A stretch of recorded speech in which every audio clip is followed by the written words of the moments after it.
Hello, everyone, and welcome to Character Gallery. I'm one of your hosts, MasterOfTheLemons, aka Lemmy, and today I'm here with Tru TRU Train. So say hello, Tru. Hi. I exist.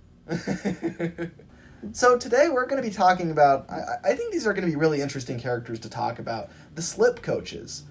They're like a fairly recent addition in the grand scheme of Thomas. I mean, we've had them for like a few years now. It's been like, what, 4 years we've got them? But everyone glosses over them. Yeah, no, nobody really... like, they were really cool when they came out, and everyone was like, oh, wow, like, they're actually... Everyone's like, oh my god, it's the slip coaches! And now it's like, oh, it's the slip coaches. Yeah, they were interested in them because the show was incorporating real-life, like, technologies that hadn't been seen in Thomas before. No one really delved into their characters or anything. And to be fair, we have very little on them. But I'm more interested in, like, we know what they are, but I'm kind of more interested in who they are. Like, yeah, yeah. So do you have just like, I'm a slip coach. I'm a slip coach, and I'm a slip coach. It's like, whoa, nice. Like, their only purpose in the episode is to explain what they... Actually, wait, no, they're not even the ones who get to explain what they are they? Yeah, no, that's, I think Duck explains it at first. Yeah, Duck. And then the Fat Controller, basically, he goes and buys 3 slip coaches. But, like, how? What era are we in that he can actually go and do that? I really do want to know what year this show is set in. Well, now it doesn't matter because Thomas is a rocket ship and he FaceTimes. What? I'm personally, I used to look at the show like the air date or the order that the episodes, are released. That's the chronological order. I used to believe that. But I don't know, because Emily is a new engine in one of the episodes. I mean, sure, you could say, yeah, she was old, but was just bought, but Emily doesn't seem old. Yeah. Yet Edward is old, and Emily is older than Edward. Yeah. Or her class, at least. It's very messy. Very inconsistent and confusing. Yeah, that's the thing. It's like, you have the original kind of arc with the main 11, where Oliver, the reason he's so special is because he's like the last steam engine that they could possibly get, because there's so few of them now.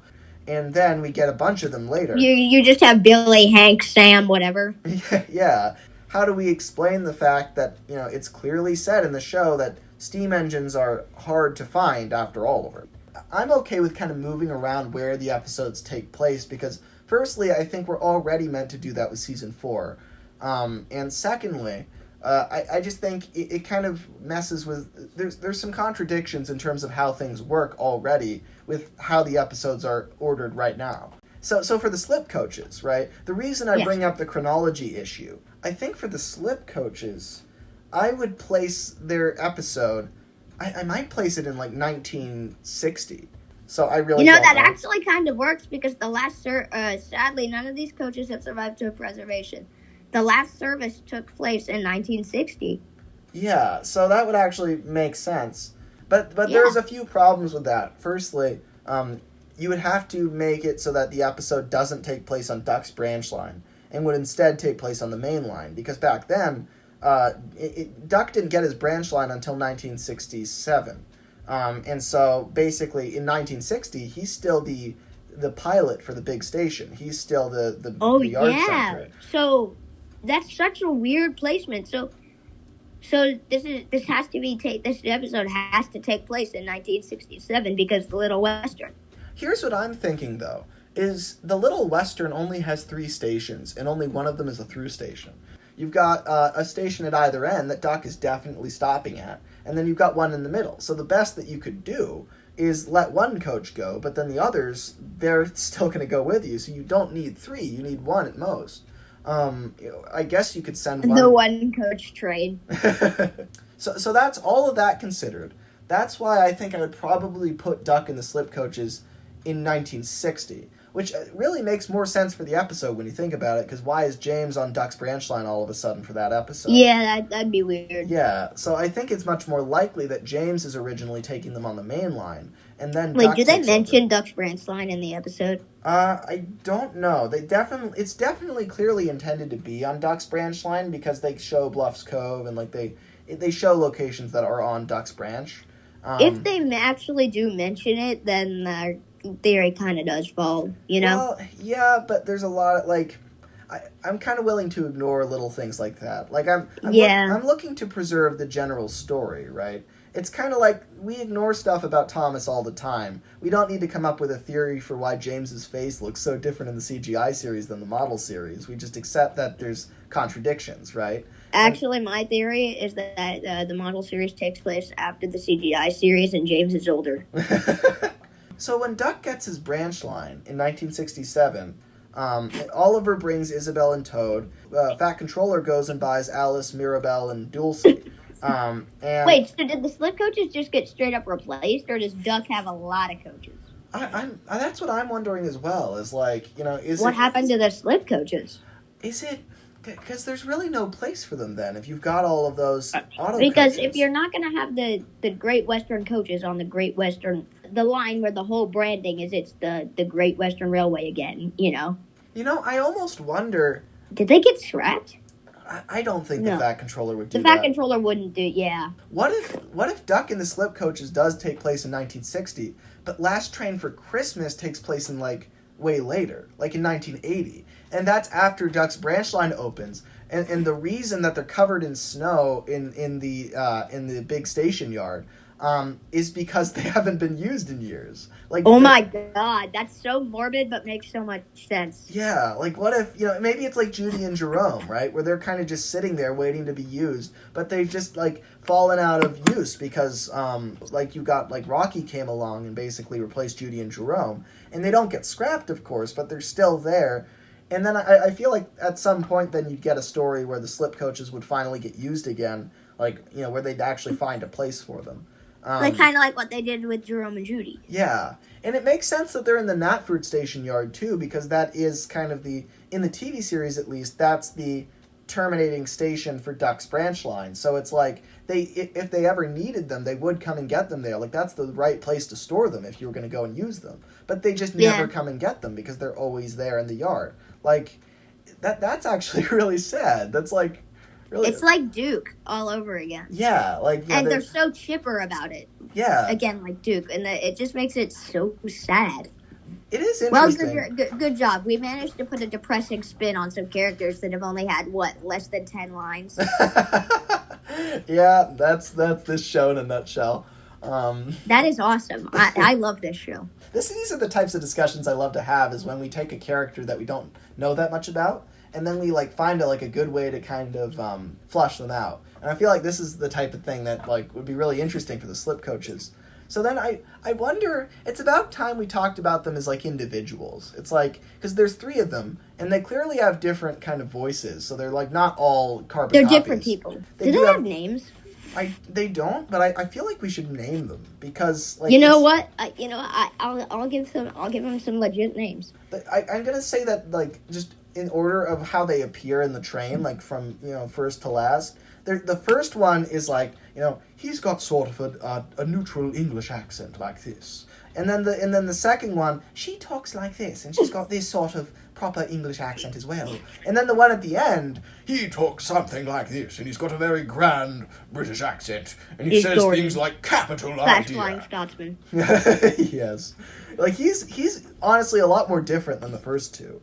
Because he's actually got this deeper voice. He seems to be more grandiose and he uses kind of more elegant language. When it's suggested that Duck should pull them, he chimes in with this. He says capital idea, and it's he's got this very grand kind of way of speaking. Basically, that stereotypical kind of grand British accent. Hello there, I'm British. Respect me. Yeah. Except without the at the end, because that seems snooty or whatever. So the one at the furthest back seems to be the most differentiated from the other 2. Yet he feels like the one who, from the personality we've created for him so far, he feels like he would be the one at the front.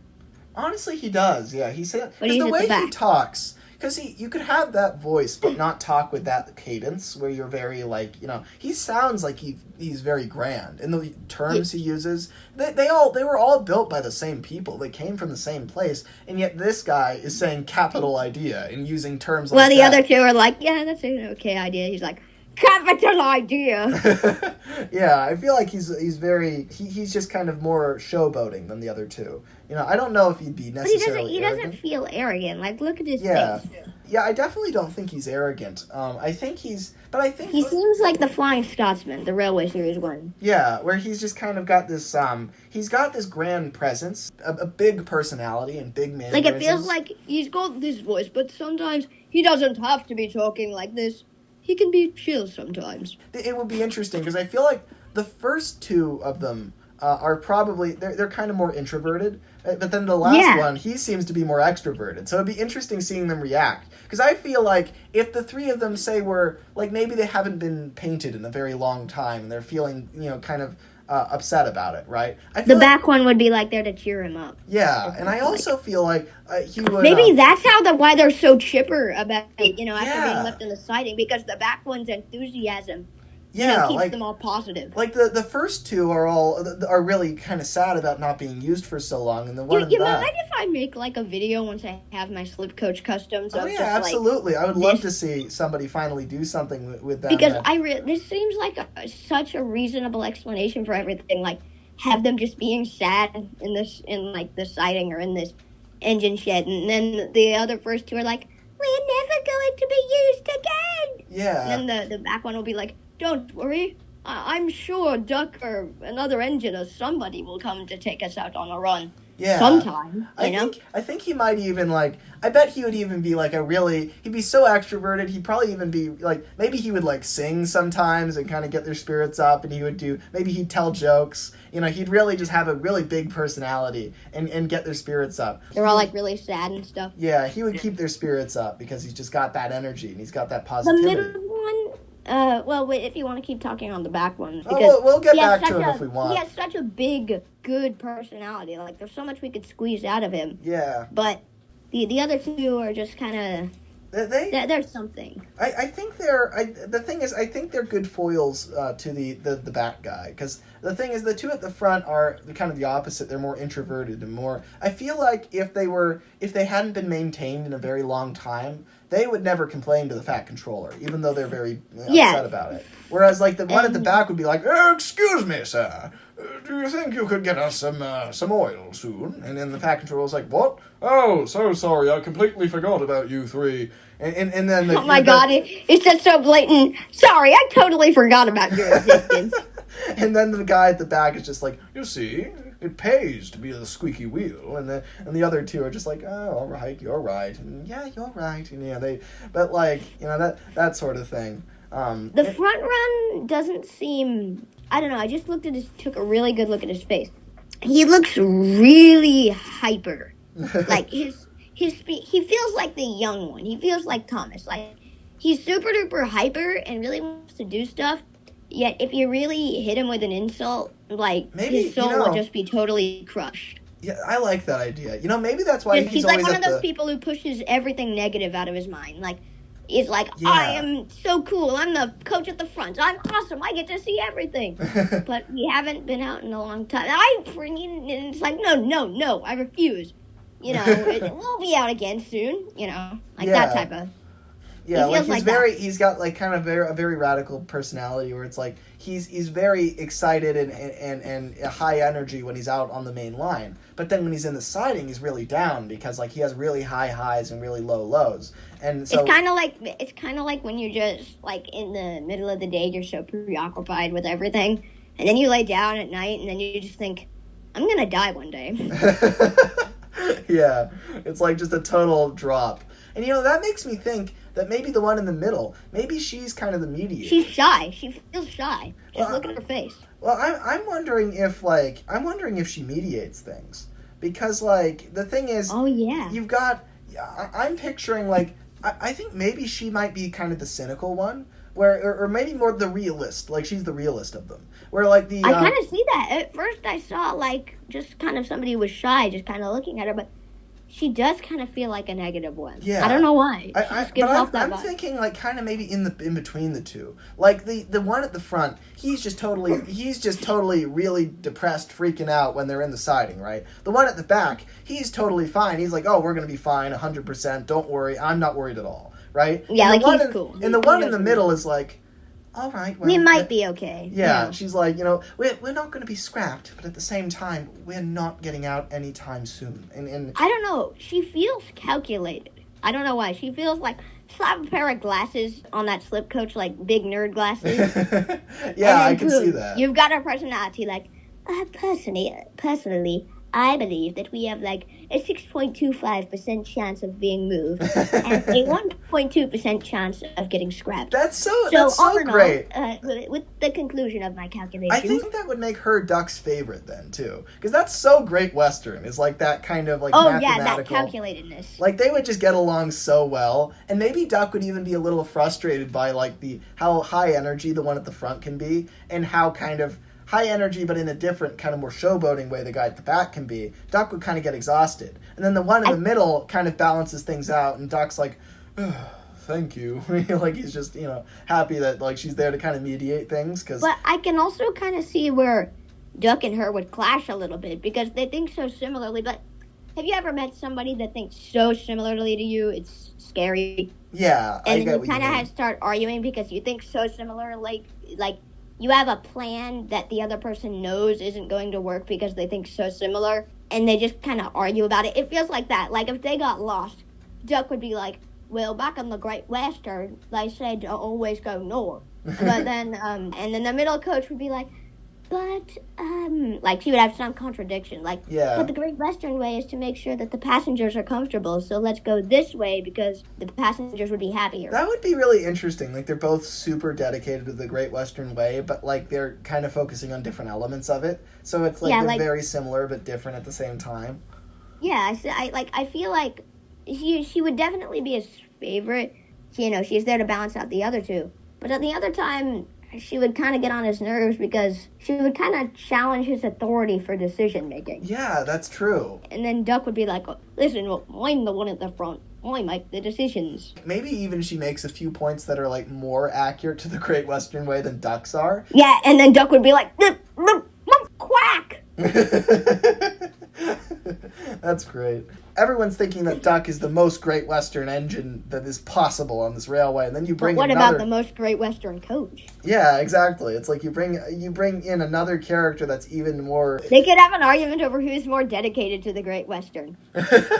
Yeah. I'm more dedicated to the Great Western. No, I'm more dedicated to the Great Western. And I am. That makes me think. No, I am. Because what I could see happening, maybe the eventual conclusion to their story of how like they don't have anywhere to work is that when Duck's branch line opens up and they don't have work anymore, right? And they're just kept in the in the station yard. Well, then a few years later, traffic on the Great Western starts picking up. Maybe that's like the more stations get added as stopping areas. Or here's my idea: is that they use two of the coaches and put one on Duck's train and one on Oliver's train, and they're just for haul trough. Like, Duck passes... Like, imagine Duck takes Alice Mirabelle, and then he takes this middle coach, which we really should name. I don't know what her name is, but we should name her at some point.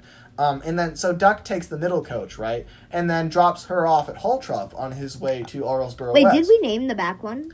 I don't think we named any of them. I see... We should have some sort of grand, traditional British name, I think, for the back one. I don't know, because the middle one seems like a Mary to me. I think Mary's a good name. I think, but I feel like maybe something a little bit more unique. I was about to jump from Mary to Priscilla. I don't know how. What? Those are so different. Actually, she could either double as a really shy British person or like a country person. Howdy, my name's Priscilla. Oh God, I'm never doing that voice again. Yeah, I don't know. Let's just call her Mary for now. And let's see. So the guy at the back. I was thinking something like Gerald, something. Oh, I was kind of thinking like Simonson or Simon, not like Samson, but like Simmons. Simmons. I like that. That actually sounds really good. That's because that sounds more unique and kind of something about it seems a little bit grander. So the guy at the back is Simmons, and the one in the middle is Mary. And it's like, hello there, I'm Mary. Yeah. And I'm Simmons or whatever. Yeah, and then the guy at the front.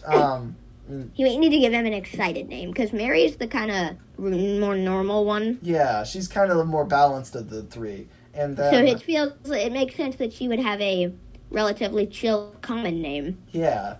And then the radicals, I'm just going to refer to them as the radicals, would have like a more unique, crazy name like Simmons, or what is a really ecstatic name? Maybe Jasper? What about Jasper? Isn't that the name for Diesel in somebody's series? I think it might be. I think Isn't it the what's his name series? Wild no. Milk Tanker Media? Yeah, it is. It is. Oh my God, how could I forget? Yeah, This series is yeah. awesome. Jasper, it doesn't feel right. I don't know. What about Ackard? Ackard? Yes. I like that, actually. I think that fits. I just got an ad on my phone, and it was for this car. It wasn't the same name, but I changed one letter, and I was like, Ackard. Yeah, I think that sounds really good. All right, so those are our names: Ackard, Mary, and Simmons. I really like what we've come up with for them then. So it's basically that we've got Ackard at the front. He's kind of got two very distinct sides. He's like very energetic and passionate and loves to work. But then when he's taken out of service, he gets really, really down and low energy and upset. So he kind of like, he has really high highs and really low lows. Really low lows. Yeah. Mary is kind of like, we have kind of two alternates of hers. Like, I mean, as you said, they can work really well together. Yeah. Like if you merge the two together. So we'll just merge them. Yeah, I think so. So she's this really calculated, like kind of like Duck in a way, and she's Duck's favorite because Duck plays no favorites. But, but if he had to choose one, we know who he would choose. Yeah, like if he had to choose one, we know that it would be her. Yeah. It seems to me like she would be the most invested in the Great Western Way. Not that the other two are, like, not Great Western. I feel like they do believe in the Great Western Way. But they're just much more energetic, and they're not as disciplined. So they're kind of, because I feel like the Grand One would be like, yes, the Great Western is amazing. It's such an awesome railway. And then the other one is just so excited, he'd be like, oh, yeah, the Great Western is awesome. I used to work there, don't you know? Yeah, I sure do love the Great Western. Wait, what was I talking about? Oh, yeah, the Great Western. Yeah, and I feel like the one in the middle would be kind of the tamest of the two. And she'd be like, oh, yes, I worked on the Great Western. Yeah. Duck is just talking to, I don't know, imagine, the controller. Slip coaches. I used to work on the Western. Oh, my God. I could just imagine that hearing, like, just being a person on the platform and then just seeing this train of, like, three coaches and this one engine pulling in and just only talking about the Great Western. Imagine, like, how, like, if, like, Henry or James has to pull the slip coaches, how annoyed they'll be. Oh, my God, they'd be so mad. It's like three ducks. Except two of them are more annoying and scream a lot. Duck would be so happy that, like, there's more Great Westerners here. He would be like, yeah, he'd be like, so I'm organizing you onto James's train so you can convince him to love the Great Western. And I'm putting you on Gordon's train so you can convince him to love the Great Western. And then I can put you on my train to help me love the Great Western even more. That's fantastic. Oliver is just like, Duck, you need to chill. So I think that because the first coach, so what do we say, Ackard and Simmons? I think because Ackard and Simmons, yeah. Because Ackard and Simmons are so energetic, I feel like they would often get ahead of themselves maybe and like kind of they wouldn't follow the rules as well as they should. Not because they're rule breakers, but just because like they're so energetic about doing their job. And so then I think Mary would get frustrated with that. Especially Ackard. Yeah. I feel like Mary would get frustrated and try to get the two in line and be like, like to be calculated. Yeah. And it's like, she would have a very specific, kind of way of doing things. I mean, she would just... The Great Western way of doing things, perhaps? Yeah, she would stick to the Great Western way as closely as she could. And I think that just comes from her. I feel like the other two would be so enthusiastic about staying to the Great Western way that they would fail miserably. Yeah. Like it's a great irony in the way that they behave. Yeah, it's like, oh man, I love the Great Western. I'm going to abide by all the rules. Is so preoccupied about thinking about how they're going to obey all the rules, they stop paying attention and break all the rules. Yeah, exactly. And a lot of this just comes from their position in the train. Like, and it also, like she's in the middle. She's stuck in the middle. Yeah, and she's like kind of mediating everything. She's kind of she's not on either extreme. She's in the middle. So she's kind of like the most reasonable of all of them. And then you've got Ackard. The back is chill, the middle is in the middle, and then the front is just insane. Yeah, because he's at the head of things, and he gets he's overstimulated by everything. Yeah, exactly. Because he's at the front. Yeah.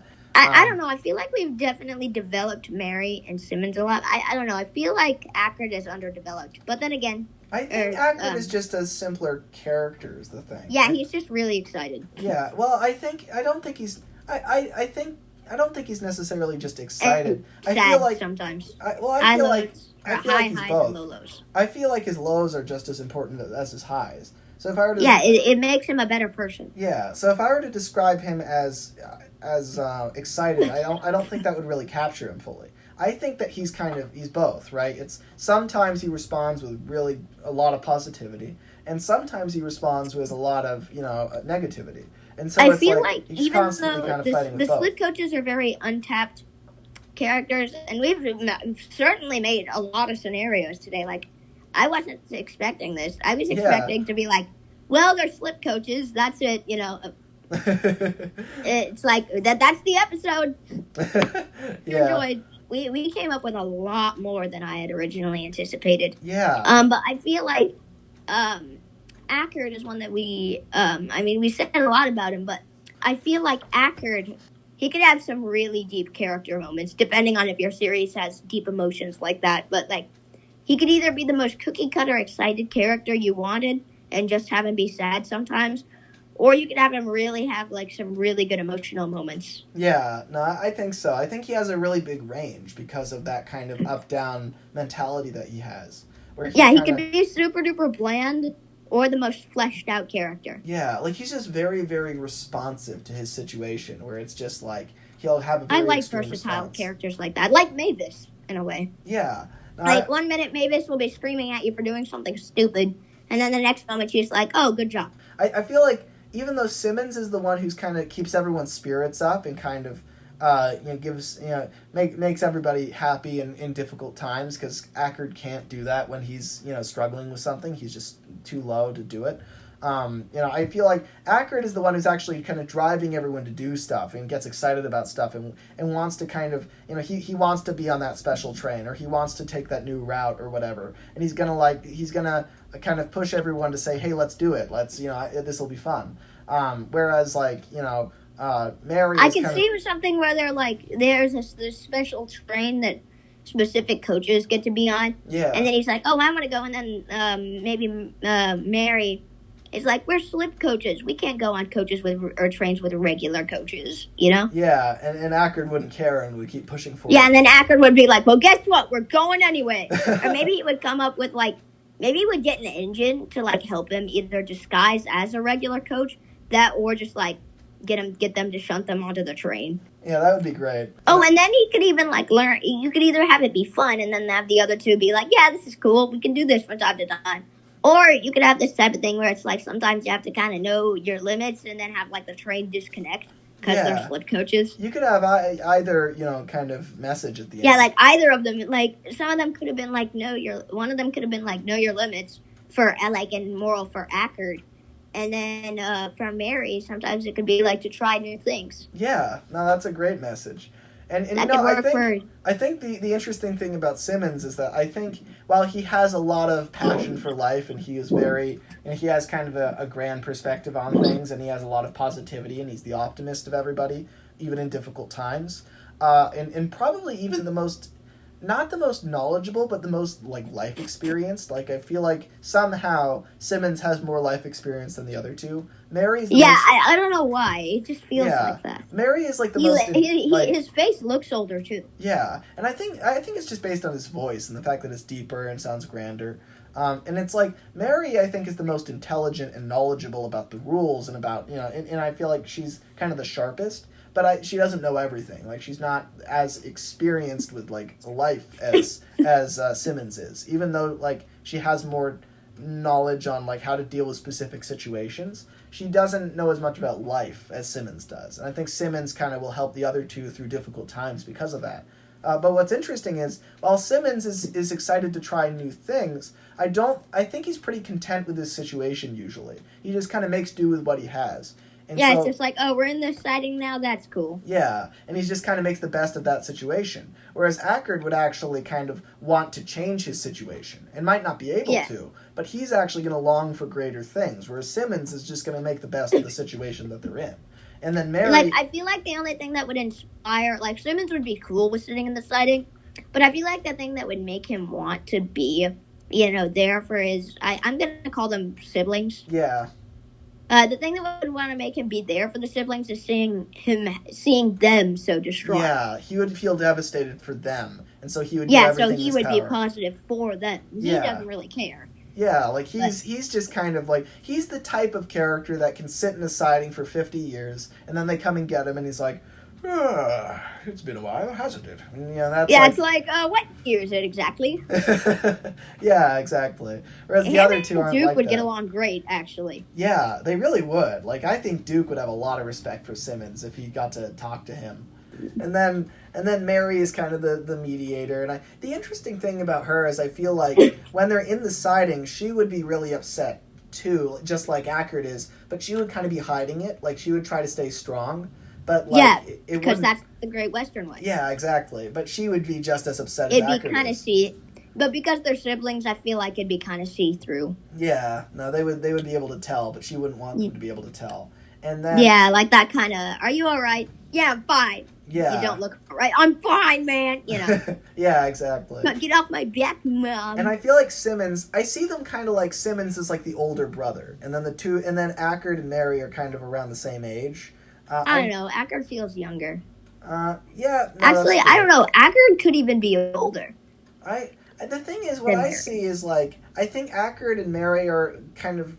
They feel about the same. They have the same emotional maturity, but then Mary is very driven to follow the rules, and they have different personalities, right? Then Ackard is just happy. Yeah. Until he's until he's stops not. to think. Yeah. So it's like, I think that Simmons is kind of the older brother figure of the two of them, and he'll kind of provide, I don't know about, like, kind of some guidance, but mostly just... Not the solution to the problem, but kind of a tutorial to help you find the tutorial to fix the problem. Yeah, like, he'll make you feel better. Like, he would be the tutorial to find the tutorial. Yeah, like, I feel like Ackard could talk to Simmons about how scared and sad he's feeling, and Simmons would listen and make him feel better. And I feel like Mary... I feel like Simmons would actually get through to Mary, and she wouldn't want to talk about her feelings, but then Simmons would be like, would kind of get her to, and then that she wouldn't want to, but after she did, she would feel a lot better because he actually kind of provided that emotional kind of comfort that she wasn't looking for, but it turned out she really needed. So it's like that's Simmons, really like that's a good So they all provide a really important role. It's like Ackard's kind of the one pushing for innovation, even when the other two are kind of comfortable where they are with the traditions they have. Mary is pushing for everyone to be more efficient and be more responsible, and then Simmons is pushing for everybody to be honest with themselves and their emotions and trying to kind of create that positivity that might not be there otherwise. So he's kind of helping prop them up. So the three of them together are really this really important kind of family that they all need each other. They're like so essential to each other. Like maybe that's why. Like I was questioning how did the Fat Controller buy all three of them at once. Maybe they kind of pulled the Donald and Douglas. Yeah, I was about to say that. It's like, maybe they somehow swung that so that they could all go together. All right, so I think we can wrap up. I think we really fleshed out these three coaches. Yeah, I was genuinely surprised that just three coaches turned into this. Yeah, I'm really happy with what we came up with. I think that's just such a cool kind of personification of these characters that we could go with. And if anyone wants to use what we said today or build on it for your own work, please do. We would we would be definitely interested to see that. I love that they have names now, like Ackard, Mary, and Simmons. I think I'm going to use those if the Slip Coach is ever up here. Yeah, no, I really love what we came up with. All right, well, thank you everyone for watching. I've been Master of the Lemons, a.k.a. Lemmy. I am True. I still exist. and thanks for being on the show, True. I really appreciate it. The appreciation is all mine. So this has been a really fun time. I think we've come up with a lot of really great concepts, And I hope that we've inspired some thought on the slip coaches. I'm very curious down in the comments, like what do you guys think about the slip coaches? What personalities do you think they have? Do you have your own names for them? Do you like what we came up with? What do you think about it? Do you have any alternate perspectives on like character interactions? Yeah, I'd love to hear those. So thanks everyone for watching. This has been Character Gallery, and I'll see you next time. Bye everyone.